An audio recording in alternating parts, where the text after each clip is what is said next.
Welcome to the Confident Retirement Podcast. Is doing the most important things alone a good idea? How comfy are you with your choices when it comes to life's biggest decisions? What is real peace of mind with financial confidence, and how can you get it? Kris Flammang and Mark Peachy are the founders of LPF Advisors in Sarasota, Florida. On the show, they bring together the best and brightest minds to share with you how to have a more confident financial picture. They empower listeners with simple, common sense and financial wisdom. And now, here are your hosts from LPF Advisors. Okay, I want to thank everybody for tuning in today for the Confident Retirement Podcast. I'm Kris Flammang here as always from LPF Advisors. And today I have the pleasure of having Alisa Heedy on the program. She is an estate planning and trust attorney at Williams Parker, located in Sarasota, Florida. She's going to share her knowledge with us today, and it's going to be a lot of fun. Alisa, welcome to the show, and thanks for being here. Hey, everyone. All right, cool. So let's jump in. We have a lot to go over. I would like you to take me through, you have kind of interesting history, how you got to where you are. So take me through kind of a brief summary of how you came to be where you are today. Yeah, Kris. So I grew up in St. Petersburg, Florida. My dad was an attorney growing up. So I kind of had him as like a mentor. I always looked up to him. He was so honest and hardworking and thoughtful. So kind of always had kind of the law school lawyer in the back of my mind.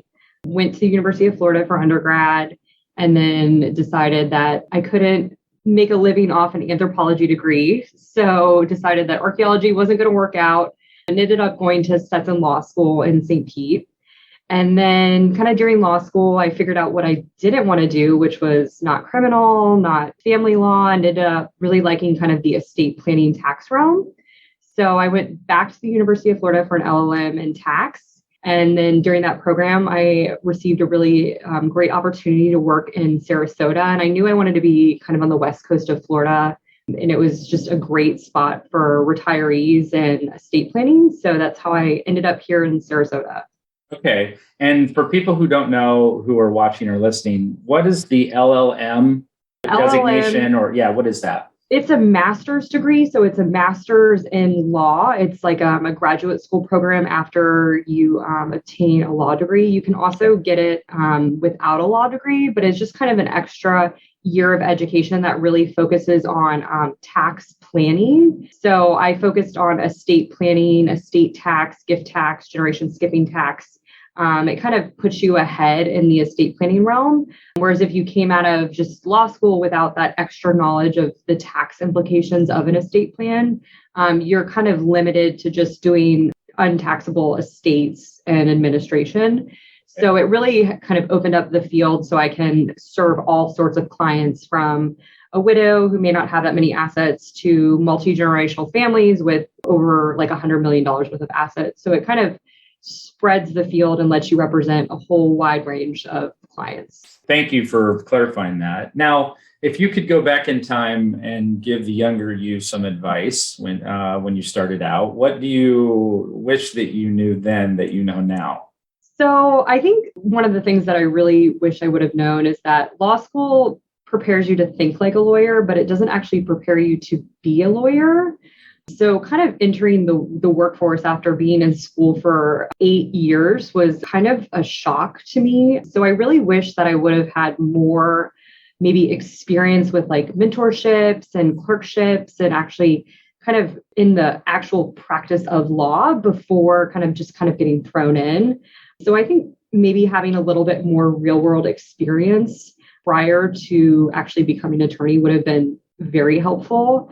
And if there are any law students or any students looking to further a professional degree, the more internship and exposure you can get before you start working is the better. Okay. All right. That's good advice. Now, you've shared this with me. How did you choose your main focus of law? Because, I thought estate planning was boring. Oh, yeah. So, I kind of got to this earlier. I was in law school and I was like, well, I don't want to do divorce. I don't want to do criminal. And unfortunately, when I was in law school, my grandfather passed away, and it was very tolling on my family. He kind of ran the family business and retirement and properties. And I remember I went with my grandmother and my mother to the estate planning attorney after he'd passed away. And he's still practicing in St. Pete. He's really fantastic. And he just was so warm-hearted and honest and confident and calming to my family that I left that meeting saying, this is what I want to do. It really resonated with me the way he was able to handle such a difficult situation and still give great legal advice. And that it just really resonated with me. And I knew that that was a good fit for me personally. Okay. All right. So that's a good segue into my next question. What do you like best right now about the area of practice that you're involved in? So I practice both estate planning and then estate and trust administration. So it's both before life or before death and during your lifetime. So I've really kind of gotten in this groove with estate administration. So that's after families pass away. I think I really enjoy it because I'm able to see how like wills and trust kind of come alive after a person passes away. And it really has made me a better estate planner in the long run because I'm able to learn from other people's mistakes or maybe missteps. We do get a lot of clients who come in who their parents maybe had wills prepared by another attorney in town or maybe out of another state. So it really gives you kind of exposures to all sorts of things. It's made me a better planner on the flip side during life as well. So. Okay. So let's go down that road a little bit.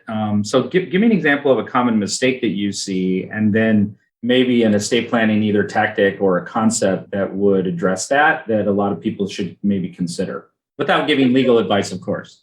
Yeah, no, of course. So one thing I do see that it makes things less efficient is a client will come in and they'll say that, I want to put all three of my children on as the executor of my estate, which, okay, that sounds good. You want everyone to be treated equally. You don't want to upset people. But in the actual administration of things, when you have three people serving, you've got to have all three people sign off. You have to send documents to all three people. It just makes things much more, there's a lag time that you wouldn't expect. And if they all get along beforehand, hopefully they'll all get along after the fact. So I think one of the mistakes I see all the time is putting on too many fiduciaries. So that's one thing I try to talk to clients about, like, okay, we can put this in there, but this may not actually work out the best for you and your estate. It's more costly as well. Not only like sending FedExes, but they are also entitled to certain fees for their services. So just kind of figuring out, okay, how can we get kind of the biggest estate for the beneficiaries at the end of the day? So. All right. So then they might change their mind about how many people they list. Right. Yes. As being the person, maybe naming the other people as a successor or something like that in case the primary person passes away. Yes, of course. You can. I always recommend that you name a few successors, especially people who are maybe younger than you. So a lot of times, sometimes clients won't have children. So naming like a sibling is a good idea, but most of the time they'll age out with the client. So finding people who you really trust, and they don't have to be like a financial planner or someone who's really good at that. They just have to know the right people to hire. So they need to hire a CPA and an advisor and an attorney. They don't have to be the perfect trustee or personal representative. They just have to know where to get help. So what areas, or what, I guess, when you're working with clients, are there some particular areas or some things that you find to be the most challenging? I don't mean the techniques you're using. I just mean in general, the challenges of working with people when it comes to this type of law. For sure. So I do like estate administration, which I just said. And I think one of the reasons I enjoy it is because it is so challenging, because no family is the same, no estate plan is the same, no assets are the same. And usually from my perspective, I represent the personal representative of an estate or the trustee of a trust. And usually there are beneficiaries involved and they may not be that same fiduciary person. So being responsive to those beneficiaries, and especially if they're maybe a little hostile or upset that they're not receiving funds quicker, kind of balancing both the psychology and the law and the family dynamics, I find very challenging. Do you think there's a big misconception about attorneys or estate attorneys, or not lawyers in general, but just or about what you do? Do you see idea that people have that you would consider to be a misconception? Yes. So I think one thing is people, they just don't trust attorneys. And so one thing I really enjoy is actually when you come into an estate planning meeting, you have about 30 seconds to a minute to gain someone's trust. I mean, you're talking about a person passing away, you're talking about their assets and wealth or debts that they've acquired over life. And then you're talking about their family, which is very personal to the client, and kind of navigating that and gaining trust and not kind of being that traditional sense of an attorney. It's more of I'm an advisor. I'm guiding clients and kind of taking it out of that litigious viewpoint and turning it more into, no, I'm here to help you. And coming over that misconception that attorneys are just there to sue you, and kind of building that relationship with clients is so critical. I like how you said that. Let's drill down a little bit on that. So when someone passes away, there can obviously be a lot of emotion that's attached to that, right? Emotions are high, people are upset, they're grieving. They don't always make great decisions, right, under duress or Yes. when they're emotionally affected at that time. So how have you found, or what have you found to be a good way to approach that, or to try to help them work through that? Yeah, so I think letting people know that I've also been through this process, letting clients know that I've also had very close family members pass away, and that I've also experienced the estate and trust administration, that I've been in their shoes. I understand why they're upset and how they're grieving and how complicated and hard things are. But I think really kind of setting up maybe like a weekly phone call to alleviate some of those stress rather than getting like inundated with emails or just kind of floundering, really kind of setting up, okay, let's set up a system where each Monday we'll have a phone call. We'll talk about the pressing issues. We'll get them on kind of a schedule. Our paralegals are great here. They're really good. If, say, I'm in a meeting, the client's unable to call me, we always have someone in the office who can take that call and kind of alleviate that stress and tension. So I think the biggest thing is communication and just kind of setting up proper timelines and proper parameters that if a question arises, maybe we don't freak out, maybe we wait until the weekly call and then we kind of go over all the issues at hand, and just assuring them that if they do need to get a hold of us, that we're here to serve them. I like how you said that. So I know that one size does not fit all right? But in your experience, if there was either a tactic or something that people could use, an estate planning tool that you feel like covers a broad category of people that would be not a bare minimum, but would be an important thing to have, what do you think that would be? Is it their core documents? Is it a revocable trust? And I know that does one size doesn't fit all, but what do you usually find where people are really naked, right? Yes. Or they're out there. I think for the kind of the standard family, so married couple, and then they have children from the same marriage, I think the core documents that you definitely want to have would be your lifetime documents. So those operate during your life if you're incapacitated, if you're unable to make decisions. So that would be your healthcare advance directive. And that would probably include a living will if you want. What it does is it gives your agent the opportunity to make healthcare decisions. And then your durable power of attorney, which is kind of similar to that, where your agent during your lifetime can make financial decisions. They can continue writing checks, maintaining your home, things of that sort. So I'd recommend pretty much every client, even if you're not really interested in estate planning, I think every person should have those documents. It kind of avoids the Terry Schiavo case, which happened in St. Petersburg, where you had competing interests saying what they wanted to happen to Ms. Schiavo and at the end of her life. So having those kind of avoids that family conflict. It gives the direction of what you want to happen after you're gone. And then on the flip side, the documents that I recommend, which operate after your life, so after you pass away, would be a pour-over will and a revocable trust. So a revocable trust is a great way to avoid probate in Florida. It's pretty much, I think, almost of like a souped up will. So what we do is we recommend that you transfer assets to that trust during your lifetime or name beneficiary designations such as POD or TOD to the trust. And what it does is it avoids having the necessity to open up a probate estate. It makes things very efficient after both the surviving spouses pass away. And it just makes things easy and efficient for the family. And it's pretty much, I think, is like a souped up will, and it has privacy. It's not recorded in the public record, whereas your will, everyone can see. So say you disinherit a child or do something like that. I mean, everyone can see it. And then the revocable trust also ensures that you can kind of keep things in your family line and you can really do anything you want in it. So it's got that flexibility, is really kind of the best option, I think, for the standard family, so to speak. Yeah, and just like, people don't like to find out that their boyfriend broke up with them on social media.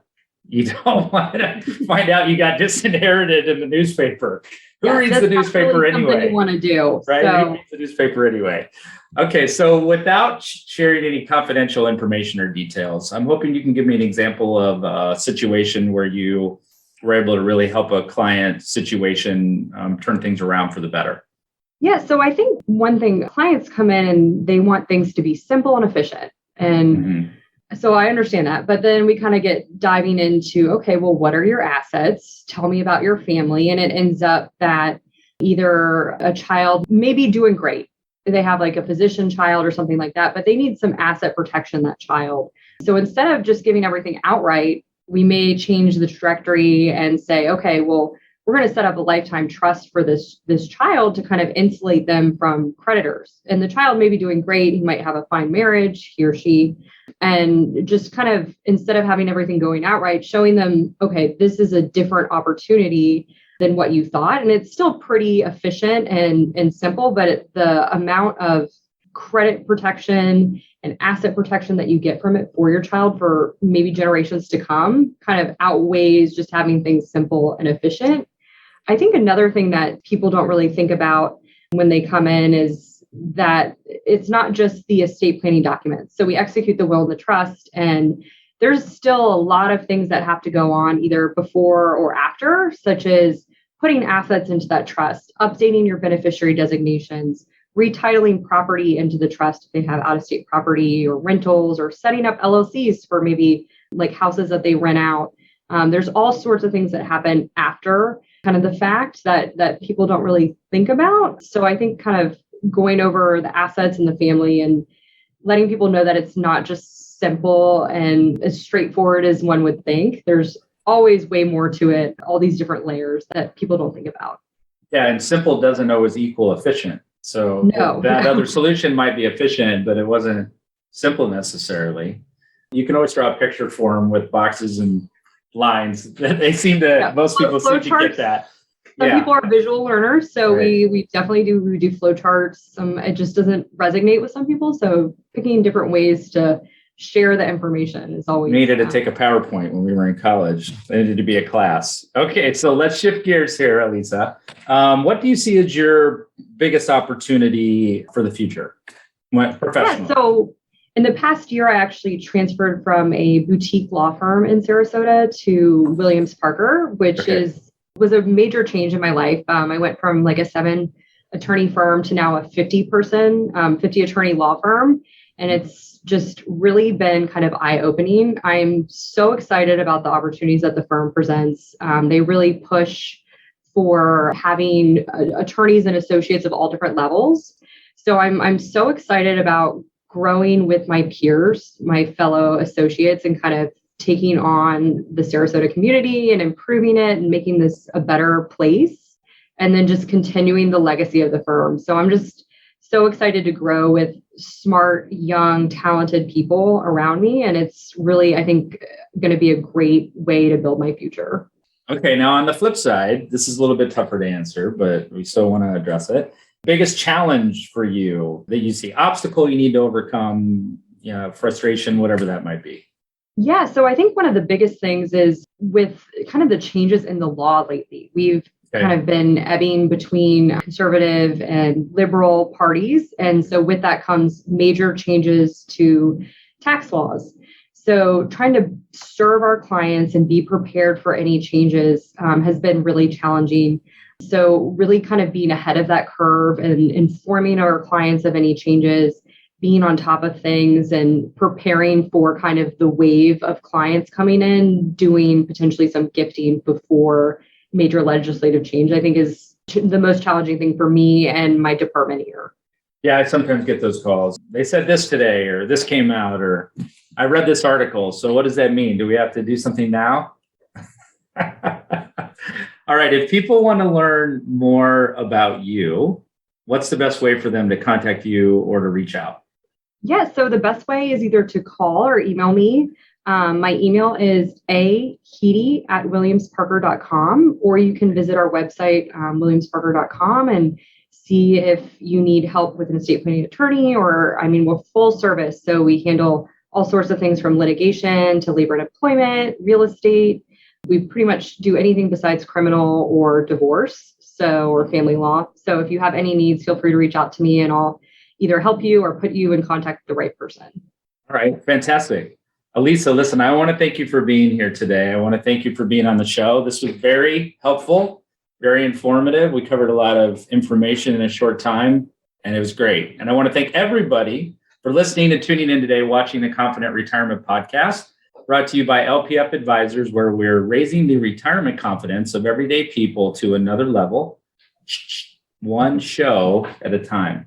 Thanks, everybody, for tuning in. Have a great day. Be well. We'll see you next time.